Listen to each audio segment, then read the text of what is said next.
Alright, y'all, welcome to our next video to help you guys out prepare for your state assessment test. So we're going to be reviewing some concepts to kind of help you guys out. So let's go ahead and get started. On today's video, we are going to do 4 examples together to help you understand and see what's happening with this information. Okay? So we're going to look at modeling and solving equations. So when you model equation, what that means that you're doing is looking at it with a picture. And then we can either solve the equation from that picture or use our math reasoning skills step by step of what we've done. So I'm going to show you both, okay? So let's look at this first one. This first question says an equation is modeled below. So I'm going to look at this as question 1. And if you see, let's kind of zoom in so you guys can see it. Sorry. Alright, so we have this one big long rectangle and 2, 4, 6, 8 shaded squares is equal to 2 unshaded. So we need to look at this key to see what that represents. So it has this one big long rectangle is equal to x, and then underneath that, I know it's hard to see on your picture, but hopefully, on the camera I should say, but hopefully it has a little bit better on your paper. So one unshaded square is equal to positive 1, and one shaded in square is equal to negative 1. So there's a couple of ways that we can do this. So the first thing I'm going to show you is with the model, with the picture, and the second way is how to do it without the picture, of how you could rewrite what it represents and solve the equation based on how we remember how to do that. So basically we want this x, this rectangle by itself. Well, I need to get rid of these shaded squares. Well, these shaded squares represent negative 1. So the only way I can get rid of a negative 1 is with the positive 1. So I need to add a positive 1 every time I see a shaded square. But remember, an equation is like a balance beam. What you do to one side, you have to do to the other. Otherwise, it's unbalanced and it's not fair anymore. So if I added 8 unshaded squares, or positive 1 to the left, I need to do that to the right. So 1, 2, 3, 4, 5, 6, 7, 8. Okay?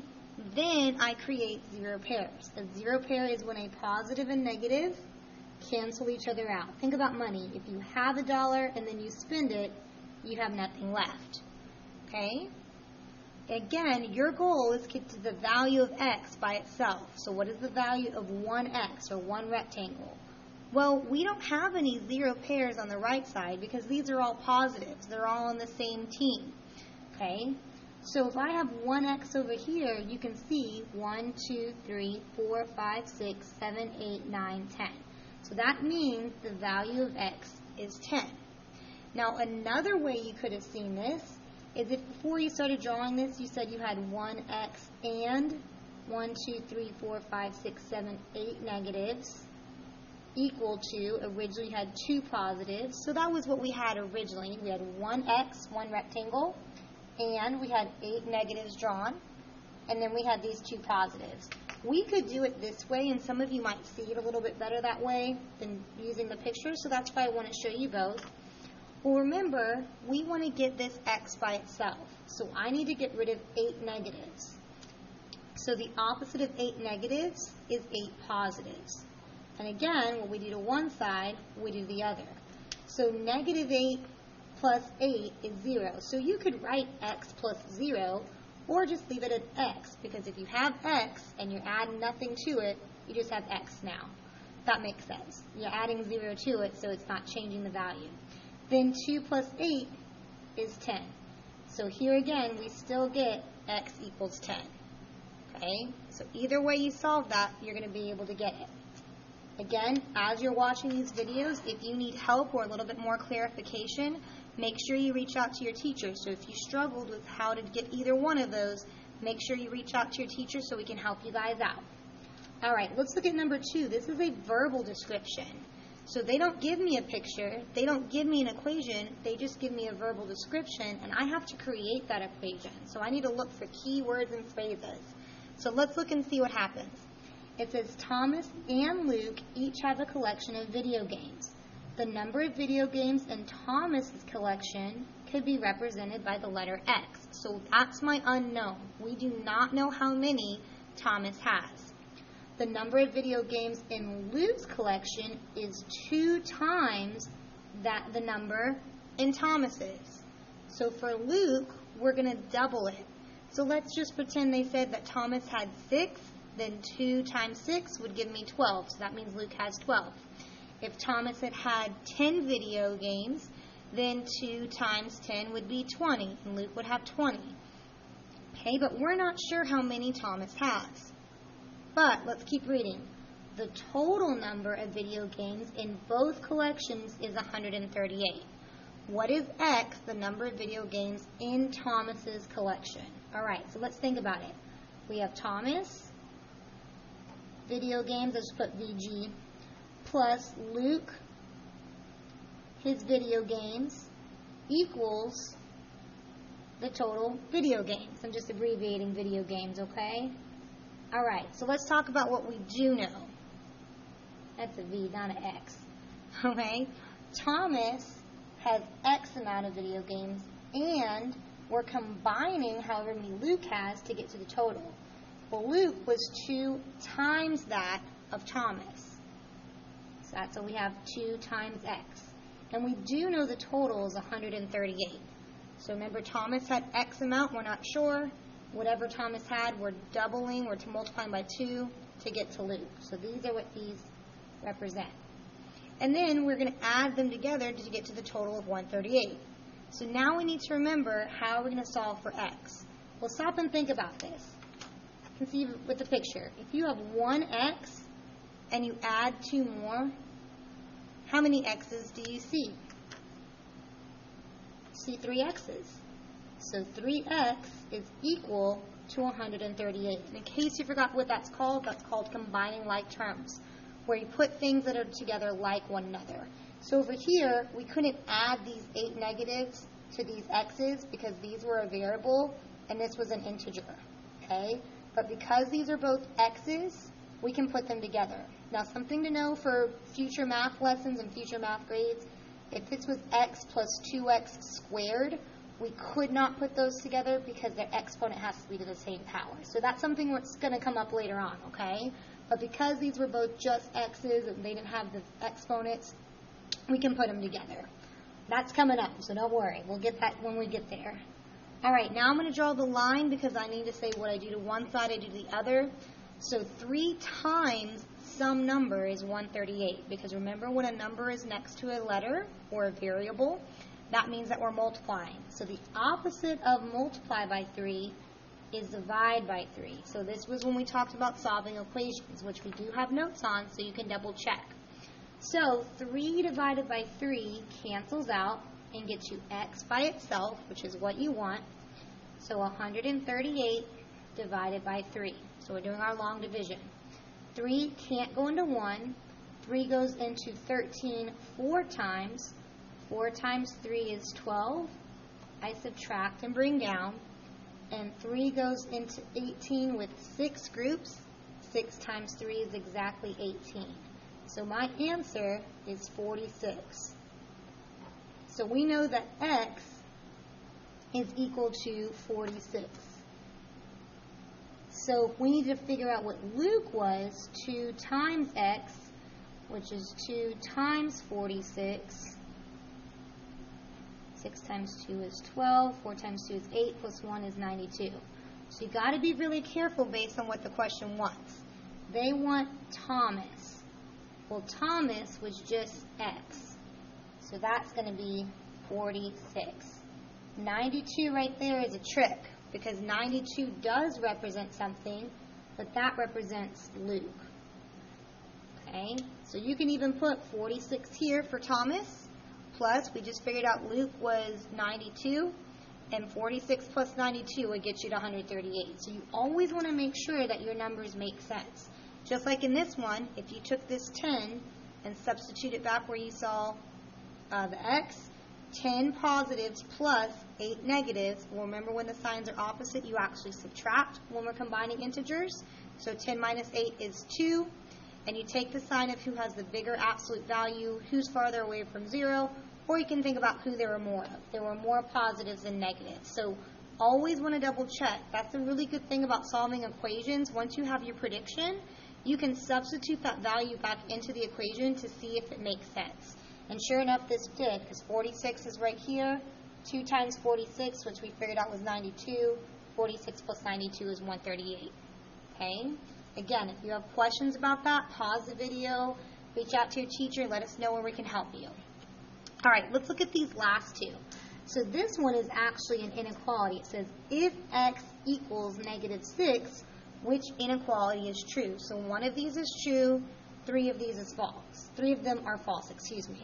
So what we could do is we could substitute negative 6 for every time we see x to see which one's true, or we could solve each inequality. So even though this is solving equations, we put an inequality on there just to make sure we have that known. So let's just kind of look at this. So this is number 3. Okay? So if I said negative 5 minus 3x is greater than 10, I want to review this with you. Instead of just guessing and substituting a number, I want to review with you how to solve inequalities.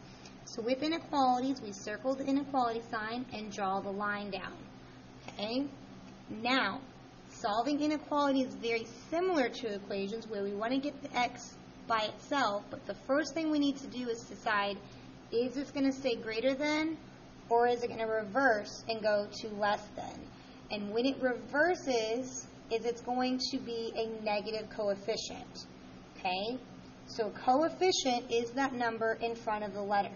And so even though this says minus 3, remember, negative 5 minus 3x, when you subtract, you're actually adding the opposite. So really, this is like a negative 3x. So think about that subtraction sign as actually a negative sign.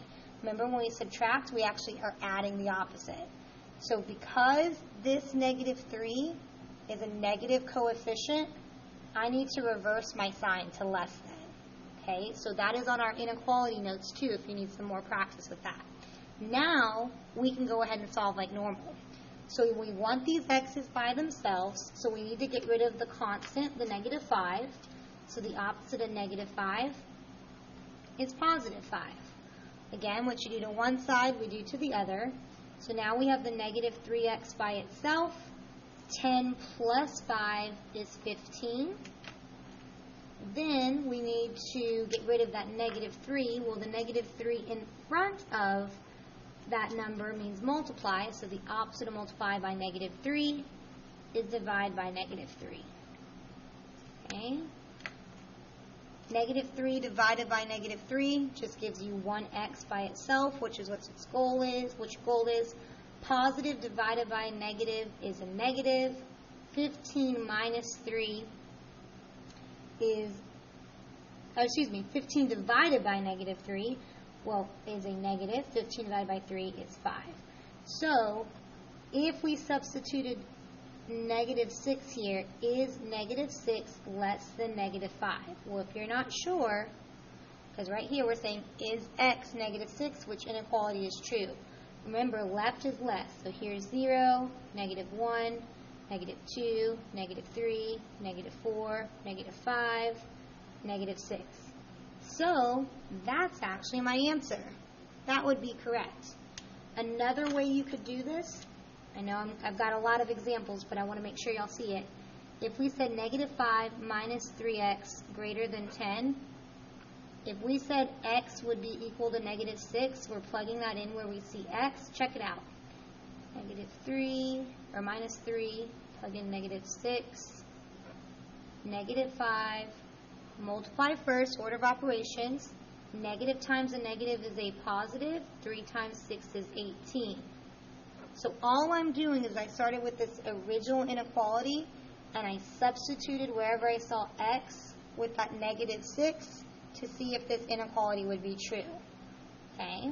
So a negative combined with a positive, the signs are opposite, so we actually subtract. 18 minus 5 is 13. There are more positives, so we're going to keep a positive 13, and check it out. Positive 13 is greater than 10. So that's why that inequality works. So remember, we need to reverse our inequality sign, because if we didn't do that, then this part wouldn't have worked out for us, and we wouldn't have seen that, okay? All right, let me know if you have questions or your teacher as well, okay? Let's do one more problem. So it says, what is the value of x in this equation? So this is called a griddable, so we need to review the importance of place value. So I have enough room on this one, I'd be able to work it out. So let's go ahead and do that. So we have 2x plus 2 is equal to negative 52. Well, here again, you want to get the x's by themselves. So first thing we do is get rid of that constant. So the opposite of positive 2 is negative 2. Okay, so we have 2x. Now, if you have 52 negatives, you can't technically take away 2 positives. So this is why when we talked about this, we said subtraction is actually just adding the opposite. You add a line, change the next sign. So if you owe $52 to somebody and you owe $2 to somebody else, you owe a total of $54. Okay, so remember, subtracting is just adding the opposite. Well, 2x's are sharing negative 54. So I'm not going to put negative 54 over here because we're just looking for the value of 1x. So the opposite of multiply by 2 is divide by 2. And in case you forgot, our integer rules, we did this little monkey face, panda bear, whatever you want to call it. These are only for multiplying and dividing. So if you have a negative 54 divided by a positive 2, your answer is going to be negative. Okay? Kind of helps us out. Then you do the math like normal. So 54 divided by 2. 2 goes into 5 2 times. 2 times 2 is 4. Subtract, bring down. 7 groups of 2 go to 14. 7 times 2 is 14. So my answer is negative 27. So we have to put the negative sign and bubble that in. The 7 is in the ones place, which is to the left of the decimal. The 2 is in the tens place, so we got to put that 2 there, and then we got to bubble it in. Basically, the rule of thumb, if you have a number here, you have to bubble it in, and you want to make sure that you bubble in the positive or negative. Okay? These other digits we didn't use, so you could put 0 there, or you could just leave them blank. Okay? However, if for some reason your answer was 27 and 100, you'd have to put that 0 there because you have that 1 in the hundreds place. If it was just 27 and 1/10, though, you could actually leave the hundreds place blank because you only need that. So basically, if you have a 0 between those numbers, just depending on, like, you need to make sure that that's bubbled in. If you have questions about that, just let us know, okay? All right, guys, as always, good luck on your assignment and reach out to your teachers as you need help.